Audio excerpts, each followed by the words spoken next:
there are particular phone calls that I kind of love to receive, and I'm in the church office, but at the same time are kind of depressing to get. These are the phone calls where someone calls to say, I'm going through hardship. I can't pay my bills. I have medical bills piling up. I have the gas bill piling up. I have rent piling up. I have everything just covering me, and I don't know where to turn. Everyone I call seems to say they can't help me. But can you? And it's really sad to get those, right? We don't want anyone to suffer in that way. We don't want anyone to sit around going, I can't figure out how to get my head above water. I don't know where to turn next. I can't do this on my own. Which is a hard thing to admit, isn't it? When we can't do something all on our own. But for far too many in this world, that is very, very true. Now, the reason I enjoy these phone calls is that it gives me an opportunity to help. Opportunity to say, yes, we will be there for you. Because that is what we believe in. That is who we are. We have a God who gives to us, and so naturally we're going to give to you as well. We got a phone call a few weeks ago where it was, I'm just behind on my gas bill. It's just one. I have medical bills. Both my parents are in the hospital. I'm going through this so much. It's only $50. Can you please help? And so we talked for a while. No, I know you want $50, but how much is your entire bill? How much are we talking here? Well, it's $200, but I don't want to burden you with that. Just if I can just have a little bit of breathing room to just get to my next paycheck, just so I can. But I need just the $50 to get on with my next month's payment.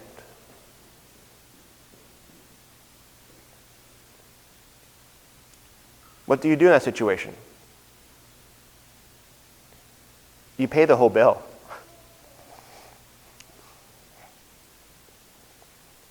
And the relief that she had. To have someone be able to give above and beyond what she even could possibly ask for. Where she's just afraid to ask for that little bit. He'll say, yes, we'll be there for you. You don't need to worry about, it's just one little thing off your plate. You still got a big, full plate.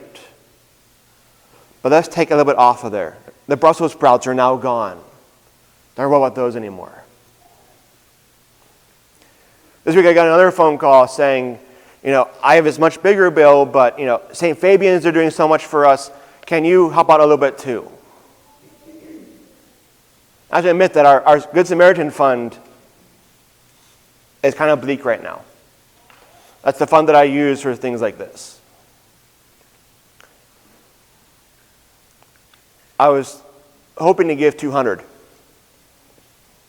out of an $800 bill. But just, it's a little bit to help you out.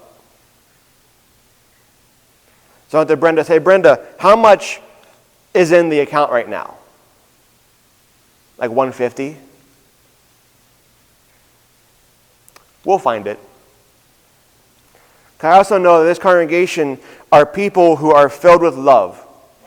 When they see a need, are willing to step up and say, I will be there to love and to support. I will give of myself so that you don't have to suffer. I went to Cassandra and said, tell her we'll do the 200, we'll find the 50 somewhere. And if you want to be a part of that, the envelope's in your pews, right? Good Samaritan Fund. We'll make sure it gets to the right place. But then I thought about when I was doing these, like, where did I learn how to want to do this? And a lot of congregations, a lot of pastors who are sitting around going, that's such a burden. We're going to make sure we just give the money to other charities and we'll just pass someone off to them. I can't take the time. I'm not going to say those are bad pastors. I'm saying their gifts are in other places. But where did I figure out this is a good thing to do? Why would I take the time for this? And part of it, yes, is that we have this loving God who gives and gives and gives, and so we are called to give and to give and to give, who had a special place in his heart for the poor and the oppressed, for those who just cannot stand on their own. He will continually come and lift them up. And so that's a big part of it. Another part is the woman who raised me, my mom, who I can't even begin, well, I'm going to do this in the sermon, but still, try to talk about how giving of a person she is. I know how growing up, most of my friends came from homes that weren't exactly the healthiest of places to be in. They're a bit broken, sometimes abusive, sometimes drug issues, all kinds of fun stuff. So my home became the place they could come and feel safe. My home they could come to and know that they weren't going to get beat that day with a shovel. They knew that they were going to be loved and cared for. My mom was their mom. I'm talking to some of you in this congregation, you've had similar experiences as well. We don't always know exactly who's in the house even because your house is the place to be. Right? You know, we go to these Christian music festivals called Alive and Creation. And you better believe we pile my friends into the car too and say, you're coming with us. You have a week to go and just learn about God and have experiences. Although I admit that one of them, Alive, was at a water park with slides and all kinds of stuff. And some of my friends were just over there trying to see what ladies were wearing. Come on guys, the bands are over here. Come hear the speaker. It's okay. But they never went without at those either. If they wanted a souvenir, they got it. They wanted to get a Bible, they got it. They wanted some Chick-fil-A, they got it. And I would sit there going, Mom, why is it that you just keep on freely giving all the time? And she just goes, don't worry about it. It's what I do. Just don't worry about it. But Mom, what about, no. Just don't worry. And I think about all the time that we spent in our church growing up. You better believe there wasn't a single event that if she wasn't planning, she was probably taking part in some way, shape, or form. When we had our angel tree, it never didn't get emptied out. She got to come out last day and make sure they're all off of there, that no kid would go without. Now think about how even when my dad was going through hardships because working in industrial pump companies, when the steel mills are all going away and they're your biggest customers, and every other year he's getting laid off, finding a new job with lower pay, lower benefits, and yet they always found a way to make sure the church received. They could see how it's being used to help people around them. A part of something that's bigger than themselves.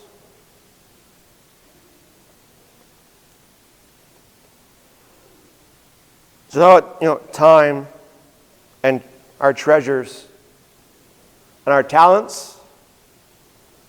Some of my biggest joys were sitting downstairs in my grandparents' basement They had a big pool table, and we covered with these cutouts of ghosts and pumpkins. My grandparents, they would sell all these wooden cutouts people put in their front yards. We have some at our house right now. And every single one had a different face. Because there was my mom and my aunt and my grandma all around, painting faces on every single one. My mom's nature is to give. And I've questioned that at times, and in fact, growing up, there are times I even resented it. Why do you keep on giving all these other people? Why can't I get that? Just keep it for us, would you please? Well, no. Why do we have to go to another event at church? Why can't we just stay home? Because we are needed.